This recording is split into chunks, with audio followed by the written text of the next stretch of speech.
Indigo Park is the greatest mascot horror game ever made. Between its unique take on the classic trope of returning to an abandoned children's establishment, the enemy designs that pay homage to its inspirations while at the same time being entirely unique, its unnervingly cute mascot character, and several bone-chilling sequences that far exceed anything that its contemporaries have ever done, Indigo Park has solidified itself as not just the best mascot horror game, but perhaps the greatest video game ever made. The game begins with a really slick cinematic depicting the establishment of Indigo Park alongside its founder, Isaac Indigo.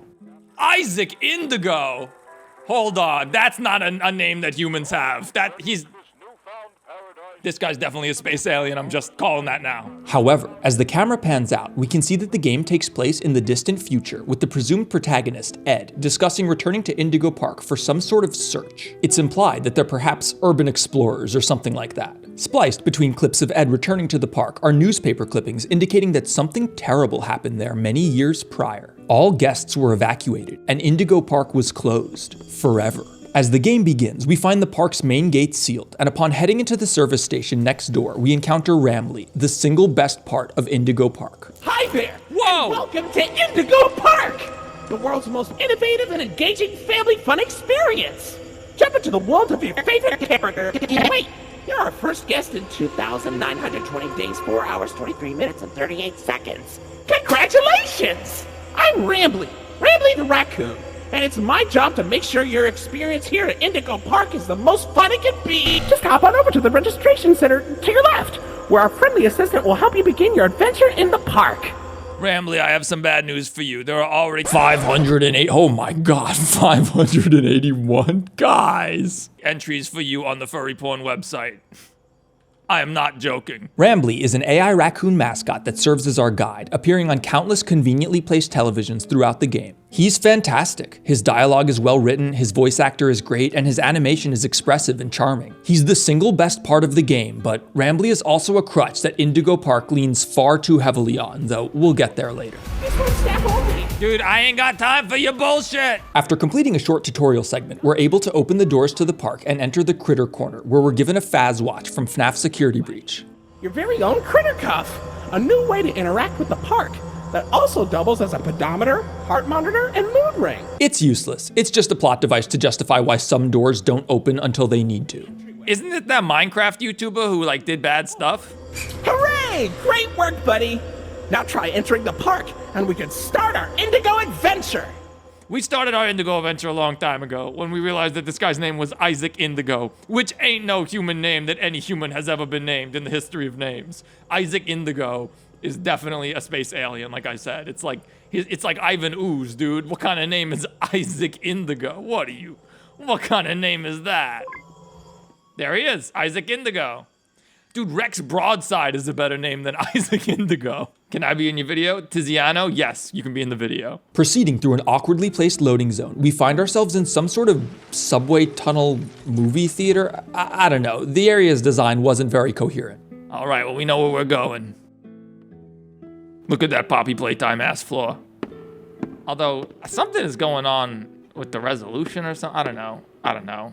Your facial data suggests you may be a bit older than the target audience for this ride, but it's one of my favorites. Do you know why Rambley the raccoon loves Rambley's Railroad? Because I like trains. Fair point. After encountering Rambley again, we progress further into what is apparently a train ride, and we board what is perhaps the pinkest train in all of gaming. There's one pink-ass train, I gotta say. That's one of the most pink trains I've ever seen. The train segment is cute. I'm Conductor Rambley. I'm pretty sure you're the same Rambley as before, but okay, buddy. Rambley takes us through a series of themed rooms that correspond to each of the park's mascot characters. Molly Macaw, the pilot, Finley, the sea dragon. You've known me for 100 years, Rambley. Wait, Rambley is over 100 years old? What? Unfortunately, the ride breaks down, and things take a turn for the worse. Still groovy tunes.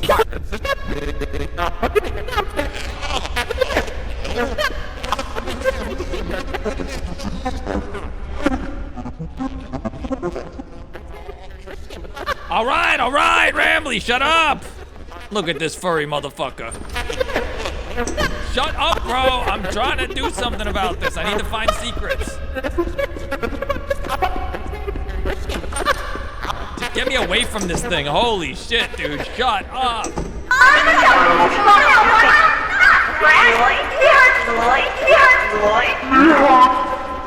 Whoa, bro!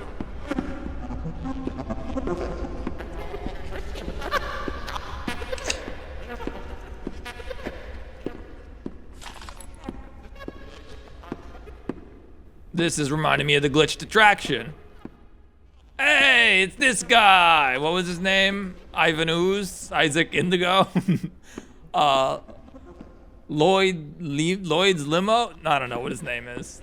I forgot his name. I'm sorry, guys. If anyone can remind me in chat, we just learned it. After repairing the train, we continue on the train and we meet Lloyd the Lion. Hey there, Lloyd. Do not shame me with that common folk name.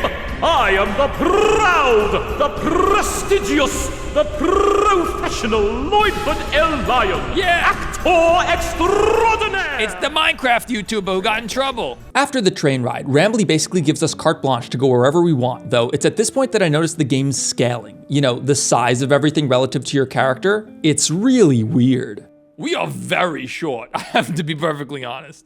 We are very short. This is something I've started paying attention to as a 3D animator. Like, we are rather short. When was the last time you walked up to a kiosk, a stand, and your chin was like touching the table? We are very short. A very short girl. Or a man with nail polish. It's unclear. Or just a bad fingernail texture, which is, again, fingernails are tough. I know how that is. It did, at the beginning there in the cutscene, the awesome opening cutscene, which was freaking so cool. So cool. In the opening cutscene, there was like this back and forth text message thing that seemed to imply like, hey, we used to go here when we were younger, which would imply that these characters are at least teenagers, if not older, which makes the fact that she's like as tall as a trash can kind of ridiculous. Why am I as tall as a trash can? No! Also, I mistakenly refer to the protagonist as a she, probably because of the nails, but I'm pretty sure we're actually playing as Ed, who's presumably a dude. The next area is probably the most visually striking in the game, a large fountain square with a strange clock tower and Ferris wheel in the distance. It's pretty cool, but there's a lot of empty skybox visible, and it's fairly obvious that there's absolutely nothing beyond these buildings that we can see. The illusion that this is actually outside is completely broken, and as a result, this area feels more like a soundstage or movie set than an actual place. It just needed a lot more low-resolution buildings and rides and stuff in the distance, because it's obvious that behind this clock tower is just an endless void. All right, can we go swimming? Okay, huge missed opportunity that we can't go into this pool. Huge missed opportunity. Very disappointed. Wow. The game just lost a full letter grade. Not that I grade games with a letter or number grade. Would you shut up? I'm trying to stream. I do not sound British. I'm actually from New York, like actually. After exploring the area for a minute, we find an information kiosk at which Rambley gives us some extra info on the game's only collectibles, a series of plushies and other Indigo Park memorabilia scattered around the game's areas. After listening to all of the lore bits, we head to Jetstream Junction, whatever the hell that is, but we find that the door is locked. Wow, look at that! You're at Jetstream Junction! Oops, looks like Jetstream Junction's being tuned up. Last I checked, there's a security office in the back of the theater. Maybe a friendly wrangler can help you get in! This Fountain Square section is huge, but there's really only one destination, Lloyd's Main Stage Theater. Immediately upon entering the building, the game's mood takes a sudden turn. All right, oh God, it's the Minecraft YouTuber. This ain't good. Getting flashbacks to Dog Day.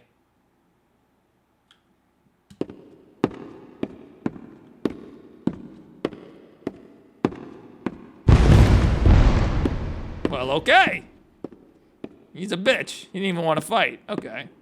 When do we get the gun? That's my question. Because that's when this game gets really good from my understanding, when you get the gun. Lloyd the Lion is chillin' on stage, but leaves upon seeing us approach. As we enter the backstage though, Rambley appears on a hastily strung up monitor to warn us that he won't be able to communicate with us beyond this point. Hey, buddy, I've got eyes all over the park, but I can't see anything behind the stage. If you're going back there, be careful. Your Criticov is not yet able to resuscitate you. Bad delivery on the word anything. Should have done a retake. After jamming on the piano, we head deeper into the backstage, and things begin to grow very tense. I wasn't scared, by the way. I wasn't scared by the sound. Wasn't scared. I'm a professional Five Nights at Freddy's. Of course I wasn't scared. Check out the LODs on this box. There's no barcode. Barcode. No barcode. Barcode. Indigo Park is made in Unreal Engine 5, and it's really pretty at times, though certain effects are obviously pretty janky. Yeah, the flashlight kind of looks like ass. The flashlight lumen shadows are janky. You can see them kind of wobbling and flickering around. I turned on all of the fancy features, and while the game looks really moody and atmospheric when lights aren't moving, the flashlight doesn't really work well with it. The shadows flicker and jiggle all over the place, and it just looks really bad. Lumen is being Lumen right here. This is okay. Including that the Minecraft YouTuber in the game was probably a poor decision, I must say. Oh God.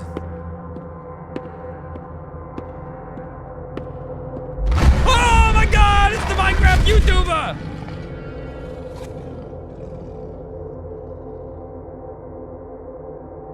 God damn it, dude.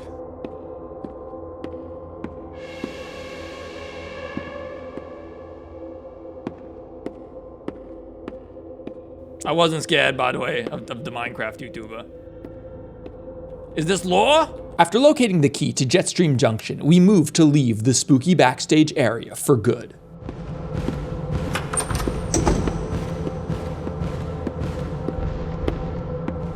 Okay.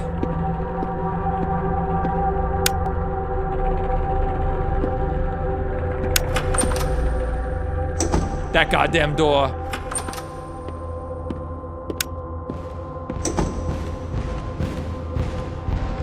There's no crouch.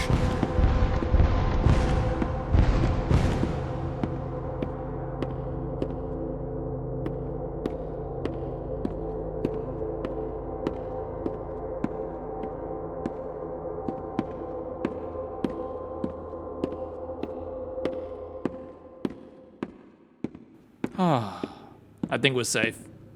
I think we're safe now. Yeah, we're definitely safe.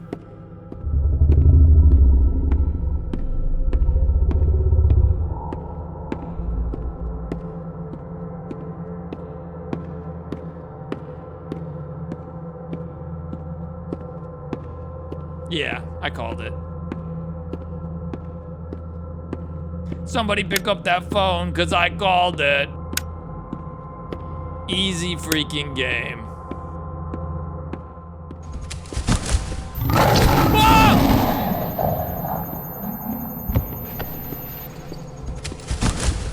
As we activate the door to exit, Lloyd the Lion tries to attack us, though our Fazwatch seems to emit a high-pitched sound that repels the disgraced Minecraft YouTuber.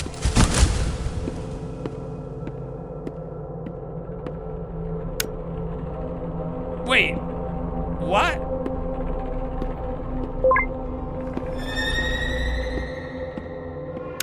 Rambley! Come back, please! Get me the hell out of here. Returning to the main theater, we exit back to the fountain, and once again, I couldn't help but notice how bad the scaling is on this character. Again, this chick is smaller than the first door of a refrigerator. She's like 3 feet tall. What is this? She's banging her forehead into this bakery counter. She is very small, my dude. Very small. She's the size, she's as tall as a trash can. I mean, come on. It's not a child though. It was sort of made clear at the beginning. Like, oh yeah, we used to visit this park as kids. So this is at least a teenager who is as tall as a trash can. That's unfortunate. I feel kind of bad for her. Look at this. She can't even reach the lock on this door. Earlier, Rambley asked us where we wanted to go first, implying that we had a choice. So where do you want to go? I don't know, dude. I just got here, bro. We don't. We gotta go exactly where Rambley says, always. That's the name of the game. Rambley tells you to go somewhere and you do it. Honestly, until the theater just now, every area in this game has been just walk in, talk to Rambley, and walk out. Say, why don't you check out Molly's rooftop races? It's not far from here, and it's a great warm-up before we get into the bigger rides. Just take an up at Molly's landing pad. Okay, sounds good to me. Look at this Opila bird looking bitch. However, upon encountering this barely hidden arcade machine, I suddenly found myself playing a 2.5D platformer minigame. You got me playing Celeste in the middle of Rambley's Raccoons? What?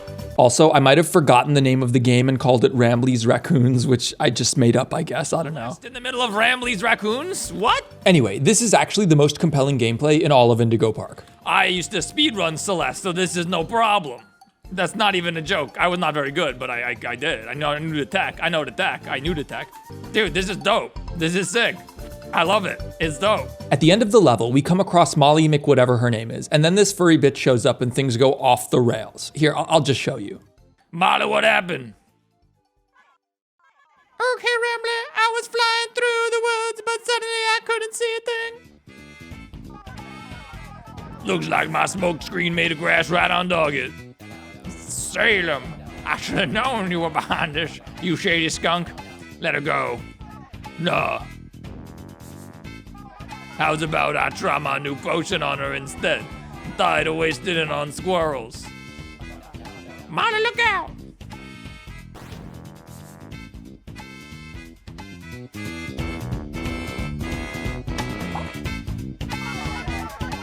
Too slow, dumpster face! What did you do to her? I can't keep up with this. I can't keep up with this lore, guys. Okay, whoa. None of the friendship garbage stopping her from tearing you to pieces. I wonder what she really thinks of you now. Have fun finding out, motherfucker.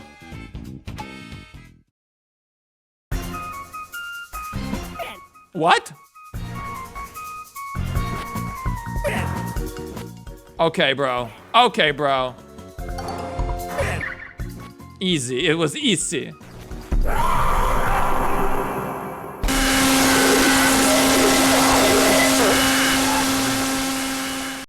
It was easy. It was too easy. Anyway, after beating this arcade game, we get this berry, which is obviously used to get the secret ending. That's why, yeah, look at the secret right here, I bet. You see? This motherfucker. Percy Playtimes.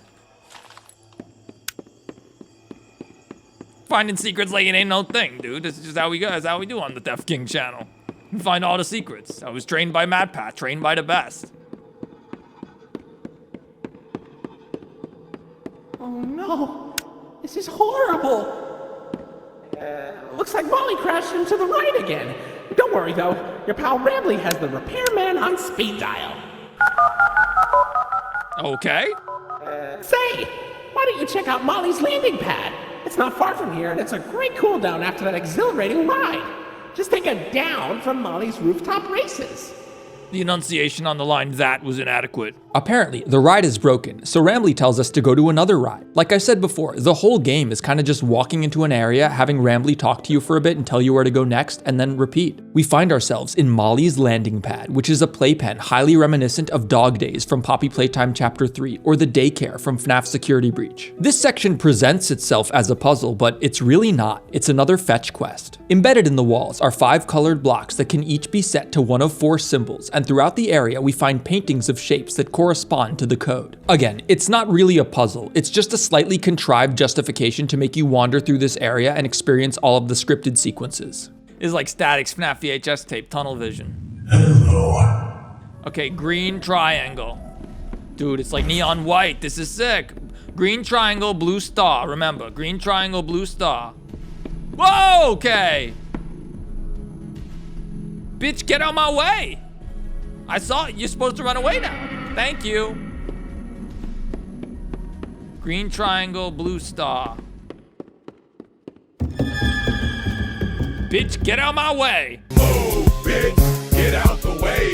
Get out the way, bitch. Get out the way. Unfortunately, by this point, the game had all but telegraphed that I wasn't in any danger, and thus, I wasn't really scared. After solving the puzzle, we go through another loading zone before pressing a random button with no visible indication for what it does.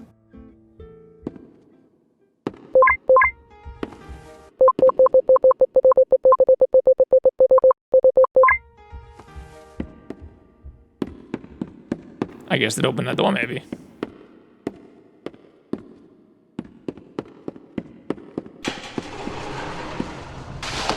Yo.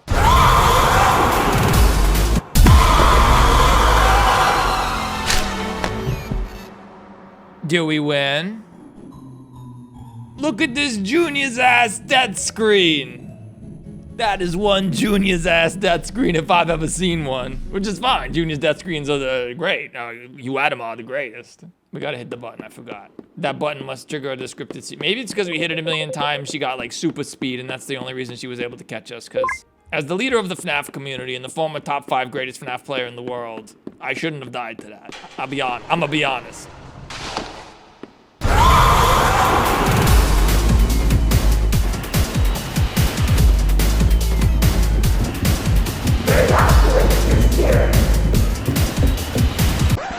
Yeah, it's literally the Dog Day sequence from Poppy Playtime. It's literally the same thing. I criticized the Dog Day chase in Chapter 3 for being boring, so naturally this cheap knockoff is even more boring. Normally in my videos, the chase sequence is like a free 30 to 60 seconds of watch time. I just let it play because it's exciting. Ah! However, as I edit this video, I realize that I have to cut this chase down because it's so boring, and I think that says a lot.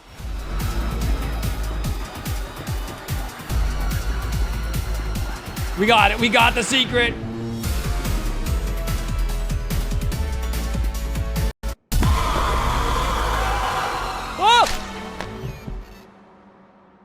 Okay, so I died because I saw her rounding the corner like a freaking school bus going 1 mile an hour, but she must have gone hyperspeed the moment I turned around because suddenly she was all up in my face. Then we find ourselves being chased through vents, just like Poppy Playtime Chapter 1.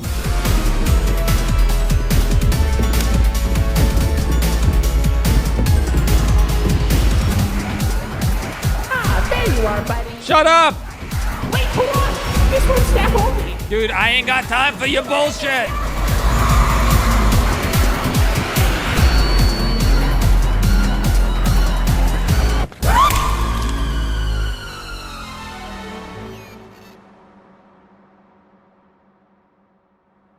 Welcome to the Rambley's Wranglers registered room.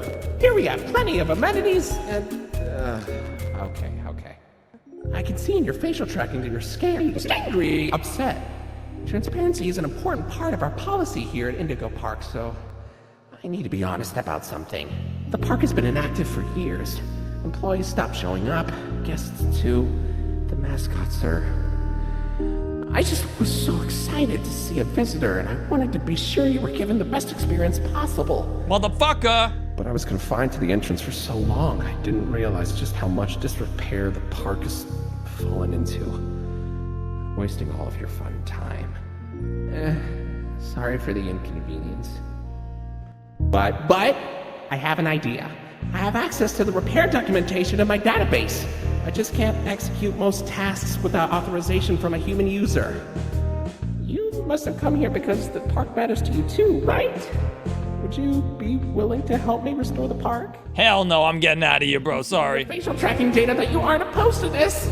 Ooh, I'm so excited. Let's get this place back in business.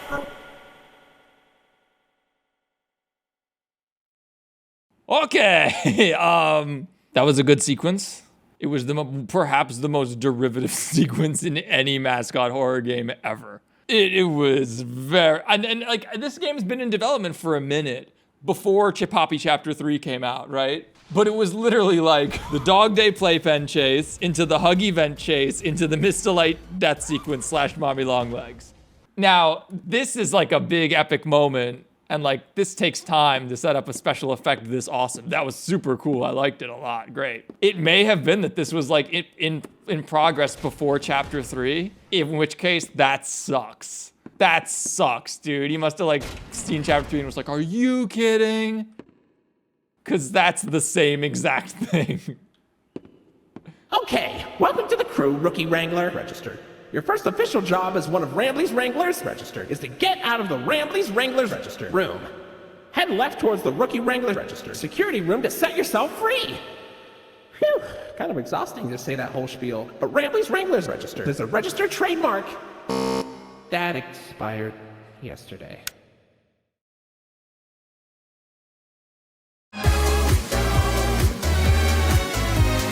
That was when it hit me. Despite Indigo Park being the definition of a shallow walking simulator that is in many ways even less original than Garten of Banban, I was still enjoying it, but only thanks to Rambley. Rambley carries this game. Without him and his great dialogue and acting, Indigo Park would be entirely forgettable. For all of Banban's faults, the game at least has this unique, bizarre, liminal style to it, even if it is completely incoherent. Indigo Park's environments are generic. They're boring. There are some cool rooms and set pieces, but this doesn't really feel like an abandoned theme park. Like I said before, it feels like a soundstage. This is the video game equivalent to those haunted house rides that shepherd you through a series of rooms as scripted sequences play predictably each time. Rambley is the only thing that keeps you playing, because he's great, but the longer that Indigo Park goes on, the more and more obvious it becomes that he's a massive crutch that it leans on to mask the lack of any real substantive gameplay, interesting environments, or even compelling narrative. We know that something bad happened here and it caused the park to be evacuated and closed down, but once we get inside, we just see that the place is trashed. There isn't much in the environment that hints at what actually happened, and without those breadcrumbs of mystery, the only real reason to keep moving forward is because Rambley tells us to, and he is quite entertaining. However, I'm very skeptical that this trick will work twice. Rambley kept me going for the roughly 1 hour it takes to beat Indigo Park Chapter 1, but it had already started getting old. Rambley, shut the fuck up. The game's developer, fellow YouTuber Unique Geese, is crowdfunding for Chapter 2 right now, and I think that's awesome, but they're going to have to do more for the follow-up game, and because Chapter 1 has zero gameplay with which to build on, it's not really clear what a more ambitious sequel would even look like. Poppy ran into the same problem. Prior to Chapter 3, the gameplay was just like puzzles, scripted sequences, and freaking Simon Says. With the latest entry, they added real game mechanics, and some would argue that Poppy suffered as a result. Oh, you piece of shit! By failing to establish any actual gameplay in Chapter 1, Indigo Park needs to either introduce something totally new in Chapter 2, or continue with the shallow scripted walking simulator approach but just turn up the spectacle and fidelity. I think the series could be successful with either approach, but both are easier said than done. After thoroughly teabagging Opila, we encounter another information kiosk, which lets us hear the dialogue for the remaining secret items we found. The mask we found during the chase sequence reveals a secret audio tape with what is objectively the worst voice acting in the entire game. Whoa, where'd you find that? I've never seen anyone wearing one. Pretty snazzy. Ooh, looks like there's an audio recording tagged with costume in my database I've never noticed before. Let's listen. Hey, Jackson, you hear about the new mascots? Yeah, think it'll put us out of a job? I think so. Old sport. And right after we got this damn raccoon costume. Man, screw this place. I said we get our asses out of here and go straight to Vegas. That was some voice acting. Dude, after Rambley's amazing voice acting, these guys are like, "Hey, can you believe this? Mamma mia!" It sounds like a joke. I've been critical of this game because that's what this is, a review, a critique, and I think all of my criticisms are very fair. However, I liked Indigo Park. It's a fun, hour-long haunted house ride with a great mascot character and some cool, albeit shallow sequences. Furthermore, the game is free, so if you're at all interested in it after seeing this video, you have no excuse not to play it yourself. And if you like it, you should consider supporting the creator on Patreon so that they can make the ambitious sequel that they want to. And before anyone says, "Oh, so you think you could make a better game?" No, definitely not. We're still as tall as the trash cans. That's all the collectibles. We're like the completionists, except without the whole charity scandal thing. Oceanic Odyssey. Is the game not over? I assumed that the game was freaking over. I assumed we were like, Wow, you made it to Oceanic Odyssey. You're doing a great job, Rookie Wrangler. I assumed the game was freaking over after that chase You'll sequence. find a potpourri of porpoises, pickerels, and perches as far as the eye can see. But please don't tap the glass. You never really know what lies beneath the surface. Beneath the surface. Yeah, I assumed the game was over. Hey, buddy. You okay? Yeah. Anyway, as the game ends, we get the actual best thing in all of Indigo Park, which is Rambley singing a song over the credits like GLaDOS from Portal, and it's fantastic. It's awesome. Fragmentation myself. But before you settle down, you up for a little survey to help us improve the park? Thanks for visiting Indigo Park. Hope all your dreams came true. If you've got some time and you're up for a lark, stick around for the Rambley review. I'm here to offer my best to each valuable guest I assist. And lots of happy feedback ensures I get to exist. Let's try it. Were you satisfied with the rides? Yes or no? Were you satisfied with your guide? I sure hope so. Do you plan to come back? Will I see you again? Did your experience convince you to tell a friend about us? Did I earn your trust? At Indigo Park.